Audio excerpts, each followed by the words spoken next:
Okay, natibag na naman namin yung matitigas na magkakatakip na bato. Ayan, kitang-kita na yung dalawang pader. Yan yung isang pader, saka ito yung isang pader.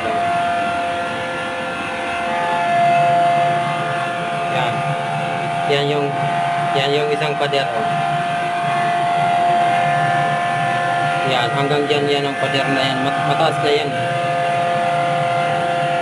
Tapos nung matibag namin yung flooring dito, ano naman siya, makinis na slope, pa-slanting siya, pa-slanting. Parang kagaya din nung dati dito, kasi pa-slanting din ito nung bakbakin namin. Tapos lumabas naman, pa-slanting na naman. Tapos di pa namin nakita yung pinakagilid dyan sa taas.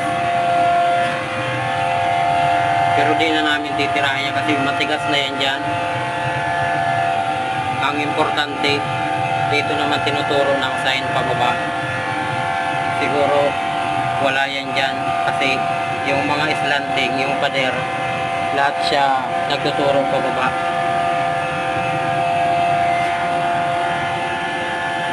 Okay.